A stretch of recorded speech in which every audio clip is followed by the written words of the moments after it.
It's 1978, and two unassuming young men dressed in white shirts stroll into a bustling Las Vegas casino. The air is thick with the thrill of roulette, the crown jewel of casino games, an unbeatable game where luck reigns supreme. But these two aren't here to rely on luck. Armed with science, they're about to challenge everything we think we know about roulette, a game supposedly governed by the randomness of the spin. This isn't just any story. It's a true tale of two brilliant minds who dared to defy the odds, rooted in the physics labs of a college campus just a few years prior. These students, destined to study physics at the University of California, were like many others of their generation. But one of them had a fascination that set him apart. A burning desire to crack the code of casino games, particularly roulette. It wasn't about the money, at least not at first. To him, roulette was a puzzle, one that, if solved, could propel him to fame as a world-renowned physicist. His reasoning? The inputs of roulette are fixed, which means the outcome can't truly be random. The challenge was monumental, but so were the rewards. He couldn't do it alone. His closest physics friend was his first recruit. Initially skeptical, his friend was soon captivated by the idea, especially when the potential to make millions became clear. But the question lingered. Could science really conquer Las Vegas roulette? To find out, they had to start with the basics, studying and measuring the game's fixed variables right inside the casinos. With baggy shirts concealing dictaphones strapped to their wrists, their first visit was all about gathering data, measuring the roulette wheel's dimensions, the speed of the ball, and the wheel's rotation. They quickly learned that Vegas casinos use BC Wills regulation roulette wheels, which was a game changer. Knowing that all the wheels were identical, they could focus on tracking the wheel's speed with precision. By tapping a hidden microphone every time the wheel passed a fixed point, they began to quantify the spin speed. They did the same for the ball, creating two crucial data sets. Suddenly, roulette was becoming less random and more predictable. But their journey was far from smooth. The early stages were full of obstacles, awkward equipment, mistimed recordings, and the constant fear of being caught. Yet, they persevered. By analyzing a large enough sample, patterns began to emerge, patterns that weren't visible to the naked eye.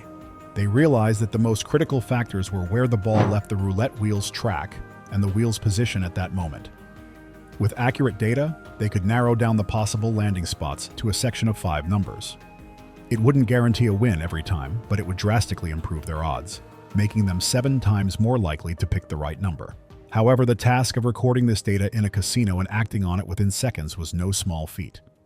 And with their limited funds, one wrong move could bankrupt them.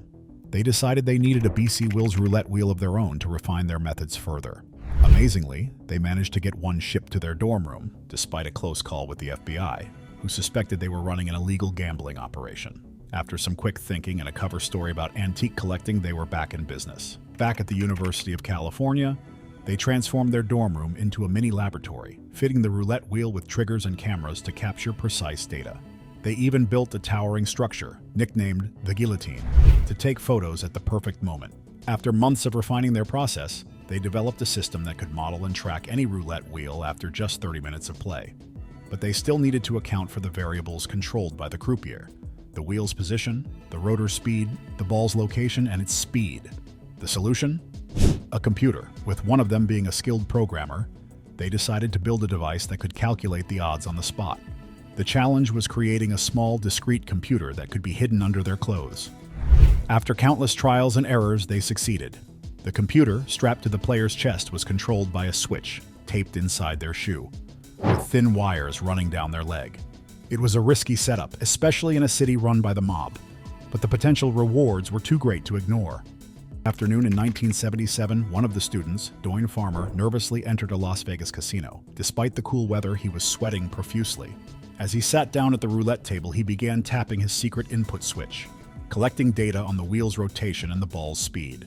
The computer, hidden under his shirt, sprang to life, sending mild electric shocks to signal where he should bet. It was awkward, nerve-wracking, but undeniably effective. With a 20% advantage over the house, he started to win, and the chips began to pile up. But success came with new challenges. The casino staff took notice of this beginner's luck, and Farmer began to feel the pressure, literally. The sweat from his nervousness amplified the shocks from the computer, forcing him to retreat to the restroom. There, he narrowly avoided detection by a suspicious pit boss. Despite the close call, the system worked. Now, they just needed to scale it up. To do this, they expanded their team, recruiting 20 other science students and forming 8 roulette beating squads. Each team had one member to collect data and another to place bets. Their plan was to start small, gradually increasing the stakes as they won. But the real test was yet to come. An all-out assault on Las Vegas during the summer break. Do you like this story so far? Don't forget to like and subscribe. August 1978 was the climax of their journey. 16 physics students descended on Las Vegas like a scientific strike force, each pair equipped with the knowledge and technology they had developed over months of painstaking work. The city, with its bright lights and constant hum of activity, was their battlefield. Each team was assigned to a different casino, a strategic move to avoid drawing too much attention in any one location. The early results were promising. D's team alone was up $1,200 within the first hour, but as the night wore on, the thrill of success gave way to the harsh reality of their situation. The casinos, always vigilant, began to take notice. Security tightened, and the students realized they were being watched. The malfunctioning equipment, the painful electric shocks, and the growing tension among the group added to the pressure. By the end of the night, they had turned a modest profit. The group had made a profit of $10,000, but it was clear that the operation was far riskier than they had anticipated. It wasn't the windfall they had hoped for. They faced a tough decision: reinvest their winnings and risk everything for a bigger payday, or walk away with their profits and their friendships intact.